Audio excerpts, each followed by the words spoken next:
What is up, YouTube? My name is Melissa. If you didn't know, I am the founder of Wanna Date Date Spreads, Date Dose, all good things, all Whole30 certified, not certified. That costs money to get that little special emblem on the package and a licensing fee, which I don't have. But they're Whole30 friendly because they're made without any added sugar, no hydrogenated, inflammatory, industrialized oils. They're grain-free, they're gluten-free, they're dairy-free, they're amazing, so good for you. And on that point, I am here today to talk a little bit about the lifestyle, diet, ways of eating I've followed for the last, let's see. Basically, I ate healthy ever since 2015, really, when I was a senior in high school and went off to college. That was really when I started to eat healthy. But back then, my idea of eating healthy was like protein bars full of fake added sugar alcohols and other whey proteins. And it was really just like how low calorie can I eat and like how little junk food, but not necessarily nutrient dense foods. Yeah, basically kind of like a standard American diet that's not gluttonous, but not healthy and not like completely fried greased food, you know, limited that to just like a couple outings a month when you went out to dinner. That's not really eating healthy. I think now that a healthy lifestyle, a healthy diet is eating pretty much as many nutrients in a day as you can. Filling your body with fruits, filling your body with vegetables, and doing as little, ideally like none, of those inflammatory grains, of those inflammatory oils, of, you know, highly processed meats that aren't free range, that aren't grass fed, that have stress within those animals. And yeah, you know, eating added sugars. Basically, if we're gonna make this very simple, it's paleo. I eat a paleo diet. At this point, I followed the paleo diet since I first did Whole30. And what is Whole30? If you don't know it, it's basically an elimination diet, which you get rid of all of this stuff. I have other videos where I talk about what it is exactly and how my experience was doing it. This video is more so to talk about now, the end of Whole30 to blah, blah, blah, today, many years later. I first did Whole30 in November of 2019. And this is now August of 2022. Wow. I have stuck to that paleo diet the whole time in between. Yes, there's been times where I ate a piece of cake or got a Starbucks latte that did have something pumped into it, like sugar-free vanilla that's not really sugar-free and it's full of fake alcohol, sugary things, and dextrose and sucralose and backtracking, getting off topic. I have followed a paleo way of eating for years now, maintained an extremely healthy, optimal lifestyle, energy, you name it, good digestion, good things. Yeah, I never really fully went off of it. If anything, I just, you know, maybe didn't eat as many vegetables as I could at some points and maybe ate too many, like, I don't know.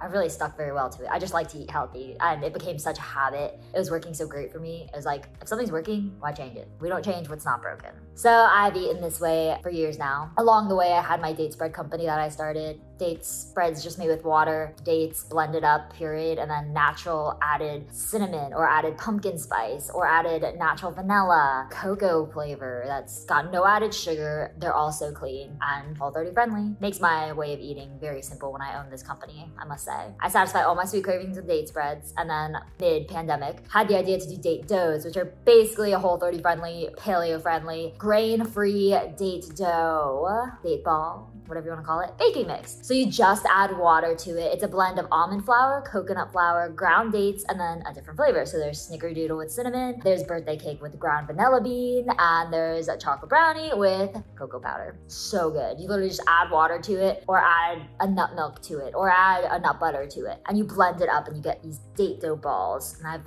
got a ton of videos about that, of course. Plenty of content here. I like to film YouTube videos. It's a good hobby. And so I satisfy all my sweet cravings by eating that. Or I eat fruit. I blend smoothies. It's not a hard way of eating if you are not easily influenced. And I am not an easily influenced person. I definitely stick to my guns. I definitely don't let other people tell me what I should or shouldn't do. I've never in my life been a drinker and into alcohol, so that was never an issue to give up or have to avoid. I've been basically dry January for like 25 years now with the occasional drink here and there and then being like, why did I do this? So yeah, I don't drink. And I was just loving life so much after Whole30. I never really stopped it. I just stuck with this whole paleo thing. It wasn't until a couple of random times where I actually kind of reintroduced things and realized, wow, I have more issues than I thought because I'd eaten so clean that I never really had flares of some sort of reaction. But what it happened. And so I wanted to talk about my reintroduction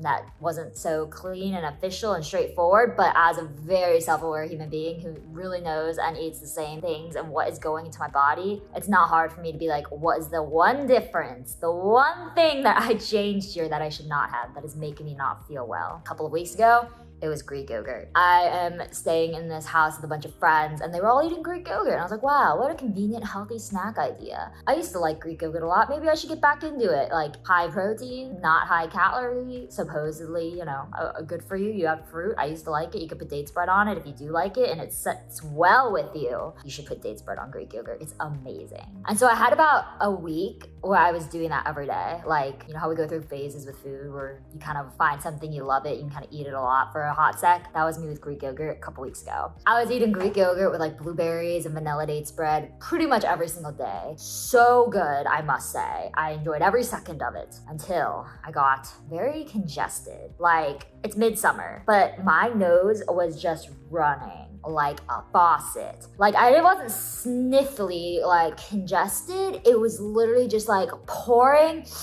trying to stop it from pouring. And then all day long, give me that tissue box and just I've never had so much snot just dripping endlessly. And this lasted like 5 days. I was a mess. I was exhausted. I mean, semi-bloated. I'm a healthy person, so that wasn't really my big thing, but I was just congested as hell. So insane. And I couldn't get over it. And then one day I decided, like, I don't know what led me to it, but I started Googling some things about what causes so much congestion besides obviously being sick. And I found out that 1 million people on the internet get congested and have sinus stuff when they eat dairy. And I've eaten some cheese here and there over the last few years. And so I started researching whey and that protein in dairy called casein. And here and there I was like, you know what? I just need to cut out Greek yogurt. I was like, I bet it's this Greek yogurt. I was beautifully fine for all the years leading up to this, no sinus issues. And then all of a sudden I added this. So I cut it out. And 7 days later, guess whose sinuses were crystal clear?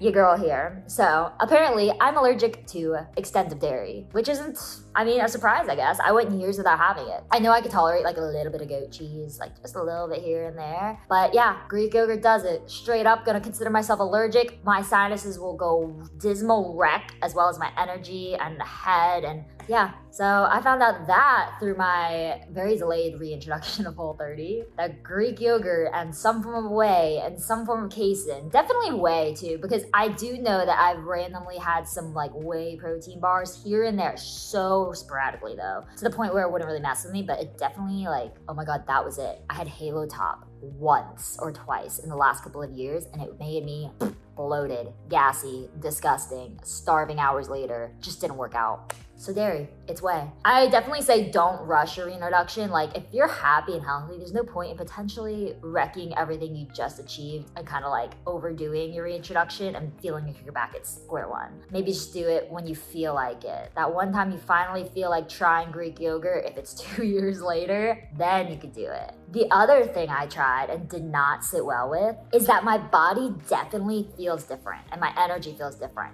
When my meat is not free range, grass fed, like typically when I buy groceries, it's like plain, clean, wild caught salmon, or it's Whole Foods rotisserie chickens that are like grass fed, free range, pretty much anywhere else you can't trust it. And there's been times, of course, where it's like, there's no nearby Whole Foods, I need food, what am I, it's just like life. It's not possible to be eating clean all the time.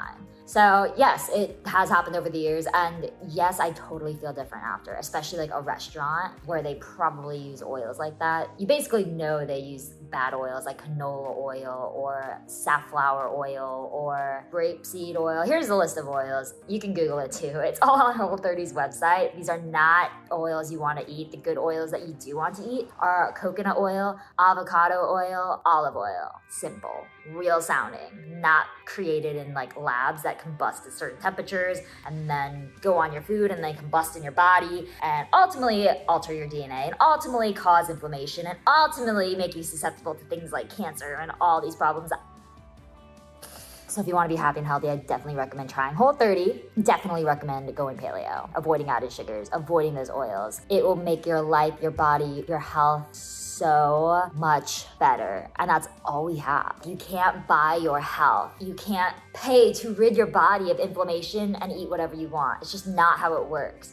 There's one thing like that's in your hands. Of course, like injuries, hereditary things, like you can't control your genetics, but you can really do so much if you take personal responsibility, decide what your priority is, if it's feeling great, looking better, being healthy and living a nice, long, happy life, or like putting up with it and deciding the food's better. And of course, everything in moderation. Like I said, hello, not perfect here.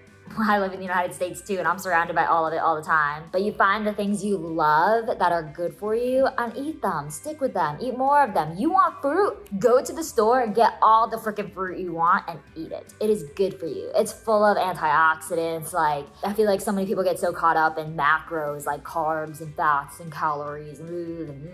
But why isn't anyone caught up in inflammation? Why don't you go to the store instead of like worrying about high calorie? You look at something and go, wow, this is so inflammatory. And then you look at something else like an apple. Wow, this is so anti-inflammatory. I'm gonna eat it. But instead we look at like the least important part, the calories, the fats, the this, the that. It's all just kind of so hoopla.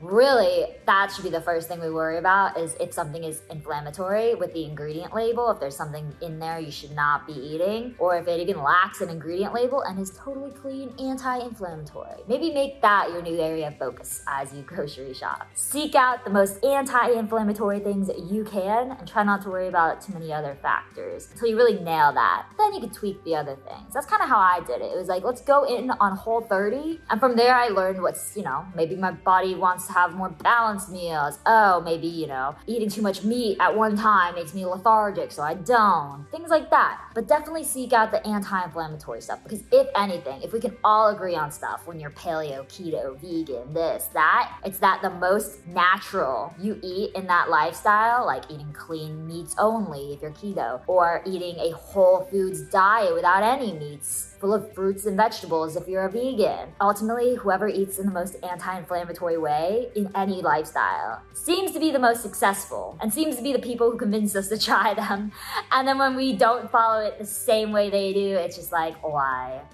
There's one other point to make, and it kind of goes back to the dairy, Greek yogurt, casein cheese thing, is that I have eaten cheese over the last few years, and what I do is I feel fine, totally, eating limited portions of clean cheese. So even cheese has an ingredient label, like it's pasteurized milk, it's usually salt, it usually has some sort of enzymes in it, and then here's the thing, if it has cellulose, which is like an anti-caking agent, so you'll find it in like shredded cheeses, I avoid it. I don't eat cellulose. It's on the Whole30 like do not eat list, like as a really like red flag ingredient, kind of like inflammatory oils. There's cheeses out there that don't have cellulose in it. It's like 90% of them do in the store, but you'll find one or two. Like I have a goat cheese that's crumbled up, but it doesn't have cellulose. I'll go get it. So I have this goat cheese, crumbled. The ingredients are crumbled goat cheese, parentheses, pasteurized cultured goat's milk, salt, and enzymes. Yeah.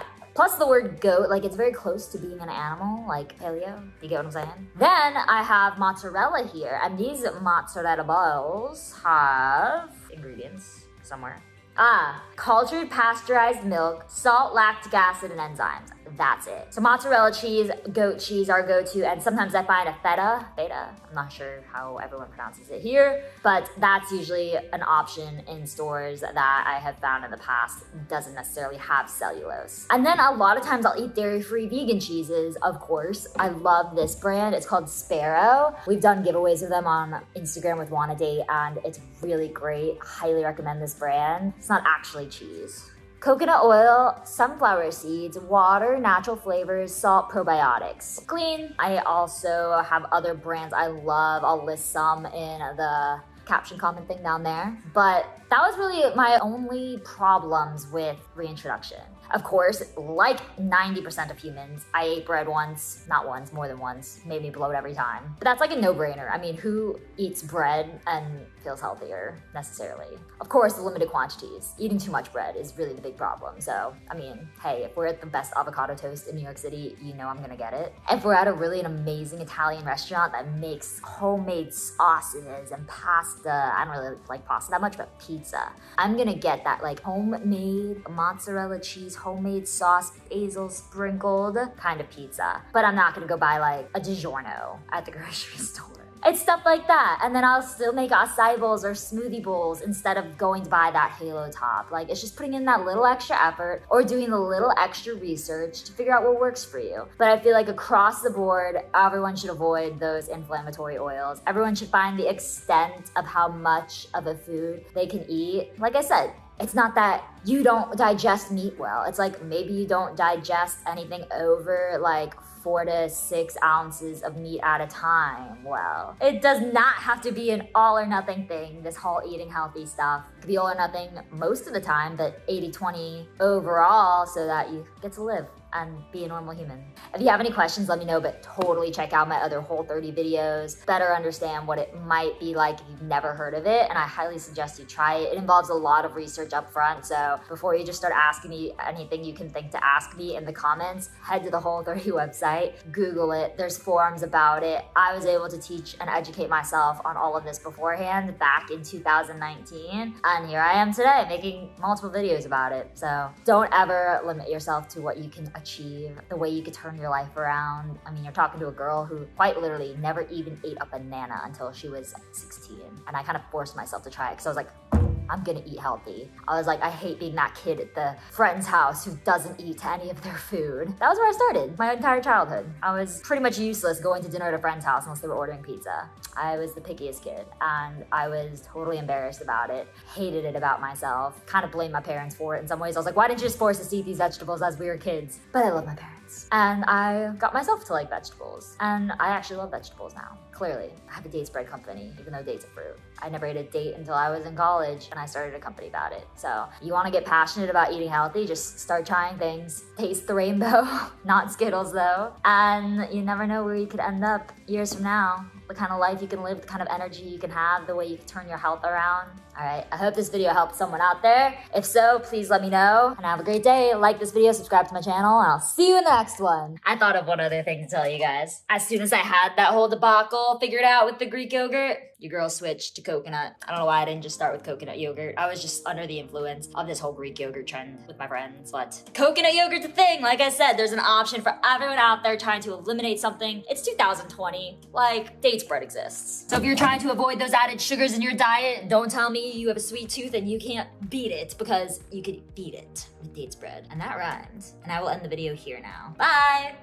I can't end the video right here, actually. I just thought of a couple of super important other points to mention. One was that my skin cleared up like never before. Just about 2 weeks, halfway into Whole30, and it's been beautifully clear as it's ever been ever since. The only time I break out is if it's like a hormonal time of the month. Understandable. But honestly, that's so rare to happen. And then it'll happen though if I eat something off Whole30 plan. Be it dairy, be it an inflammatory industrialized seed oil, be it gluten. So that's one little fun thing, or not so fun thing, I suppose. And then when I mentioned on bloating before, if I am living a healthy lifestyle and eating a little bit of Whole30 not so approved things like bread, maybe it's those meats that are not so clean, maybe it's added sugar, that little bloat is just inflammation. I think a lot of people freak out, they think they're fat, they think they gained weight overnight. No, it's just your body holding on to inflammation, to stress. And so that's just another reason why I stick to eating paleo, why I stick to eating Whole30 foods. It's like, I know what works for my body, how to look and feel well every single day consistently, essentially. Why go off plan? Why do that to myself? Basically a conscious choice to do something like that, which is okay. Like I said, it happens, but great things to know. Now, I think we'll end it. Bye, guys.